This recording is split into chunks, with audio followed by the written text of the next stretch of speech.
今日2025年12月19日啊，咁最近大家有啲災難性嘅新聞咧，引起大家關注一啲工業製造業嗰啲咧，有啲人形容叫做爛到不可再爛㗎啦。其實我哋日常咧可能都有好多呢啲類似呢啲咁嘅例子，不過就冇咁大單嘅引爆咗佢出嚟，大家就冇留意啦。今年2025年自己都經歷咗呢啲咁嘅事情，同大家分享一下先啦嚇。咁第一件事咧，就喺今年嘅6月8號，即係嗰日係國際龍舟邀請賽嚟嘅。咁我就下晝5點鐘咧就去到西九龍中心裏邊一間美心快餐店用餐㗎嚇。咁但係喺取餐嘅過程之中咧，就同嗰啲店員發生口角啊。咁我就其中有一個男店員咧同我對鬧啦。咁佢對鬧嘅時間咧就講咗一句説話，就話我出嚟行嘅。嗱，咁大家我諗都意會到呢個説話，講呢句説話係咩意思㗎啦嚇。咁雖然咧，咁香港咧就其實有法例嘅，自稱黑社會會員其實係刑事可以坐監㗎喎，其實咁咧雖然佢呢句説話就冇話自己係乜乜堂口乜咁，但係大家去嗰個而家我哋國安法成日都講個意圖啊嘛。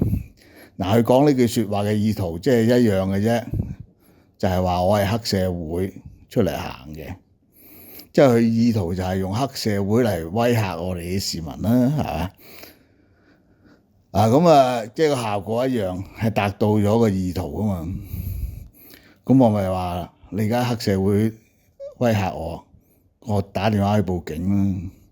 咁咧就等咗好耐咧，先有3個警員嚟到。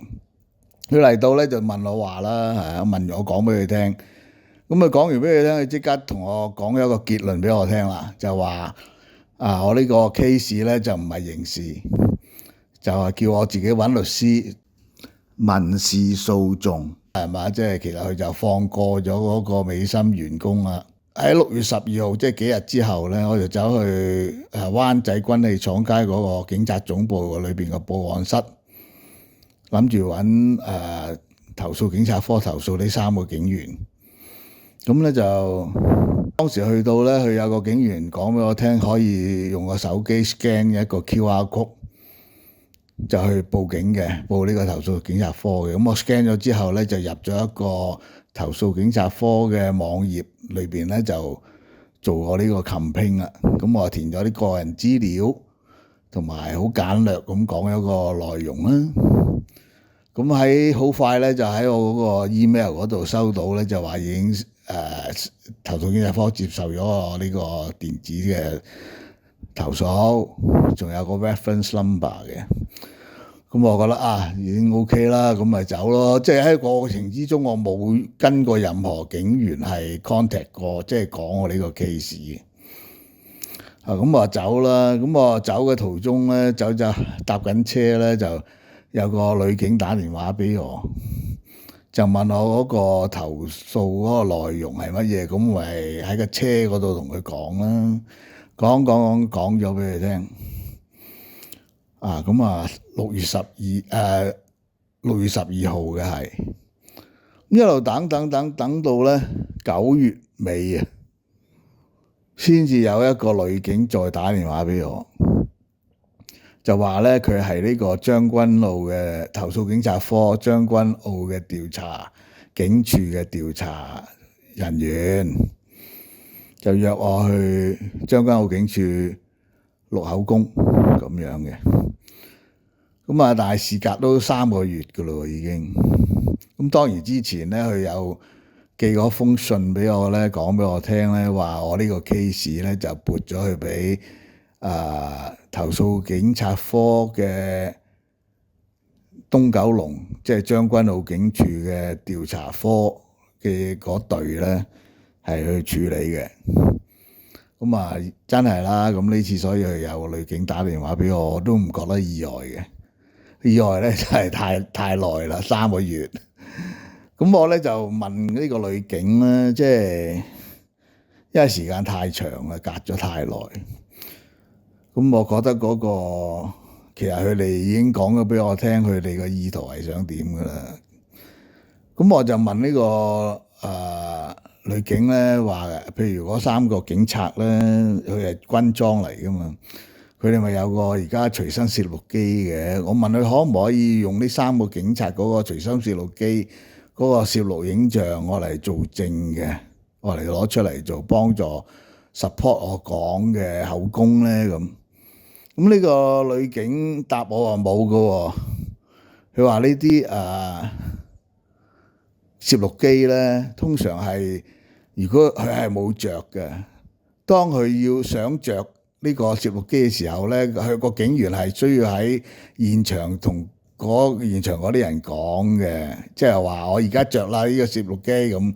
咁當然冇啦，我冇聽過佢講呢句説話啦。咁其實係我亦都睇咁多即係劇集、電視劇又好，警方嘅資訊亦都好，係冇個警員咧係咁樣做過一場咁嘅戲出嚟嘅喎，即係喺我個心目中，其實即係話你呢個其實隨身攝錄機咧，當你個警員係 on duty 擺咗上身嘅時候，就已經着住㗎啦。因為如果你下下都要之後先問人咧，其實又你會錯過咗好多即係最有用嗰啲時刻啊！即係發生咗你先至着，咁有咩用啫？係咪啊？冇意思啊嘛！咁你隨時你着住佢 on duty 着住佢，咪變咗有啲突發嘢咧，你可以捕捉到啊嘛，咁先有用啦。同埋我覺得佢呢啲係一定係有啲內部指引咧，即係唔可以 disclose 出去啦，係嘛？即係所有資料只可以幫助調查案件嘅，咁同埋亦都有個時間係可以要 erase 咗佢咁樣啦，係嘛？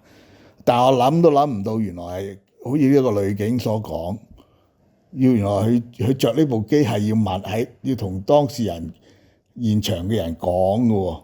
咁我睇咁耐都冇收過呢啲咁嘅資料喎。既然佢咁講，我覺得都機會不大啦。即係變咗係咩情況咧？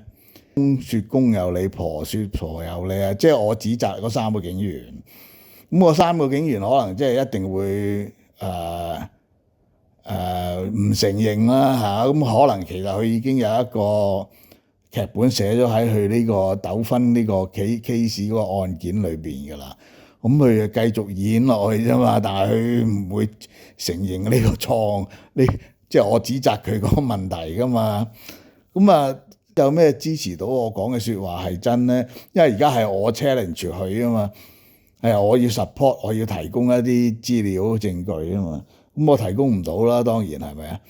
咁即使係嗰個美心快餐店裏邊可能都有 CCTV， 但係隔咗3個月都好有可能係冇咗噶啦，或者 override 咗，或者係因為時間嘅問題 erase 咗啦，咁都得噶嘛。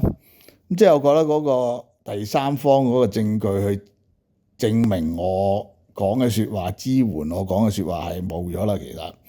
咁而家剩翻嘅情況咧，就係各有各説，咁各有各説到最拉，當然係只得個一個答案啦，就係沒有足夠證據去證明我講嘅説話，咁所以嗰個 case 就完咗啦。嗰個 ending 就係咁樣，其實我諗到已經係咁樣，因為佢個意圖已經講咗俾你聽啦，3個月先揾你錄口供，我覺得呢個一定係唔符合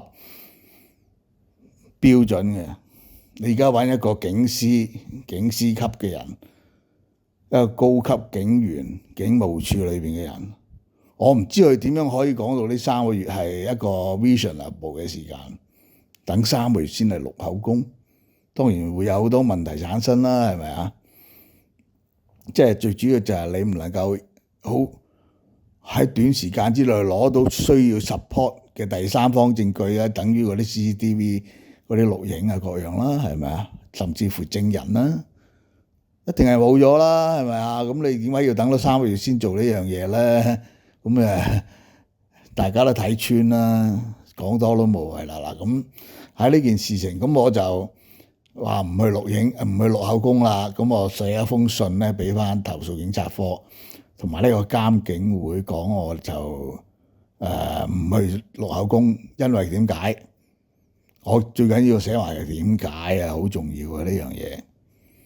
咁咧就 so far 到咁耐就完咗，就冇人揾過我啦。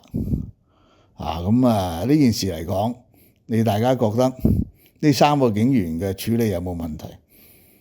投訴警察科嘅處理有冇問題？有冇爛啊？